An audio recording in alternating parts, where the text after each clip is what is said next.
I am Ariel Clark Profit, and I'm the Engagement Manager for the University of Utah Sustainability Office. And today I am here with my colleague and friend, Emerson Andrews, who is the manager of the Sustainable Campus Initiative Fund, or as we like to call it, SCIF, because that's a whole lot easier. So Emerson, I'm not sure if all of our viewers know what SCIF is. Can you tell us about it? Yeah, so SCIF, or the Sustainable Campus Initiative Fund, is really a resource for students, um, but that also means that it's a tool for students. It's a giant pool of money that's available to students, and it's made possible by students. So every semester, students pay a fees package, as we're all vibrantly aware of now, and $2.50 of that goes to the SCIF pool, and then I make that available to students in the form of grants for sustainability projects or for sustainability work on campus or associated with the campus at large. Um, so it really is money for co-curricular work that students want to engage in, sort of surrounding that concept of sustainability. For me, it's a tool that's available to all students, faculty, and staff. And I think the more disciplines we have participating and applying, the better, because I think sustainability looks a little different from each different discipline. You know, the way an engineer is going to think about sustainability is way different than a policymaker or an artist or a planner. And there are places where they're going to overlap, which is why I'm so happy that this fund exists, because I've really seen over time a lot of collaboration between different departments, both academic and operational, to really try to understand what applied sustainability looks like. So the grants happen in a couple different levels. It's small, medium, and large. And I will save the large for a talk about COVID, but that's sort of a difficult or different subject right now. But the small and medium grants are different levels of funding that operate on different timelines to really cater to different sorts of projects. So the small grants are anything up to $1,000. They can be applied for at any time during either the fall or spring semester. The goal is that these move really quickly and respond to what happens in the semester. I think oftentimes either through our courses or through the coordination of different peoples for events, virtual events even, that there's opportunities that present themselves, and generally it's hard to acquire funding in a timeline that would really allow those opportunities to be utilized by students. And I'm speaking specifically of sort of sustainability opportunities. And that's what this really serves well for. When I think in terms of timeline, the small grants operate in a one semester timeline. I think it's a level of funding where you can conceptualize a project, apply for funding, and then start implementing in a semester's time. The next level of funding, however, the medium grants, which the first deadline is this Friday, is anything up to $10,000. There are 4 hard deadlines throughout the year. There'll be another one in October, February, and March. These have done a lot of great work across campus, but these are projects, because of the nature of their size, they take a bit more coordination. And generally speaking, it usually takes about a year to see these projects through. That being said, no two projects are the same. It all depends on what you're trying to do and sort of the channels and the peoples you're trying to work with. There are lots of great examples of medium projects over the years, from basic infrastructure improvements, from bike parking and water bottle filling stations, to really cool collaborative projects like the pollinator garden just outside the architecture building that solved a flooding problem, created a pollinating space and a pollinating corridor in that section of campus that students can visit as well, and any visitor to the campus really. But it also used green infrastructure to solve that problem of flooding and really engage the planning students who occupy that very same building. It was one of the unique instances where sort of everything coalesced between academic needs and operational needs, and a little SCIF funding really made it possible. And it's already done some great things, and it's going to grow and grow and grow. So there's lots of different projects that can happen.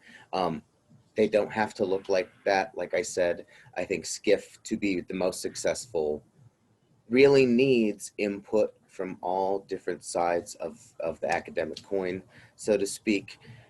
SCIF is a holistic issue. Sustainability is a holistic issue. Like I said, we need artists right alongside scientists so we can really help impact first our campus, and then maybe take those ideas out into the world. And I love how this is a great opportunity for students. But as you mentioned, it's really an opportunity created by students and not just through their student fees. Can you tell us how SCIF started? Yeah, it's a great question. So I think about 11 years ago, students really wanted a way to start making the campus more sustainable, and they didn't really feel at the time that there were many tools in which they could engage with directly, or that there were any stable plans thus far for what sustainability would look like at the university. And I mean, I think of that in times of, I'm pretty sure that's right around the time the sustainability office was getting started up. So, you know, it was like the beginning of starting to think about sustainability on campus, and a group of students wanted some way to start essentially purchasing renewable energy projects or doing some energy efficiency projects. And while that idea isn't the only thing that SCIF does anymore, it really started up, I think, a program that over the years has proved useful not only for students in their academic careers and in building their resumes, but it also has helped operational people utilize some of the talent we have on campus to solve problems or to research or experiment with ways we can move forward on campus. Right. I mean, we have approximately 30,000 students, and there are many great ideas in that pool of people. So I'm glad we're utilizing them. You sort of alluded to this already, but I'll ask it. How have things changed under the COVID-19 paradigm? Yeah, so that's an interesting thing for me to think about because it's changed SCIF in a number of ways. Historically, some of the small grant funding was often leveraged for events, whether that be bringing speakers to campus, having some sort of creative cross-pollinating academic event, or doing something as simple as purchasing the rights to a film screening and sharing that film in the library. Those sorts of things aren't happening this year just because of the restrictions on what we can do. So it's really driven me to start thinking more creatively. And I open the challenge up to students as well to start thinking a bit more creatively about how we can be sustainable in a very virtual world. I think there are lots of opportunities. And I know that there are tons I don't see because I'm really just getting back into the swing of things. And I would really like to see how that manifests this year. On the other end of the coin, there are some spending restrictions, sort of because of the economic difficulties that sort of coincided with the pandemic. This means that anything over $10,000 is going to be a little bit more difficult to process, and we'll need some extra layers of approval if it's going to happen this year, which you know, is a big change because generally I like to encourage students to think big. I mean, just this last year, we had a couple projects over $20,000 that were doing some really great work on campus regarding both wildlife friendly buildings and wildlife friendly lighting in the dorms. So there's a lot of things that I have to sort of rethink. That being said, there's still a lot of funding available for students. There's still a lot of opportunity.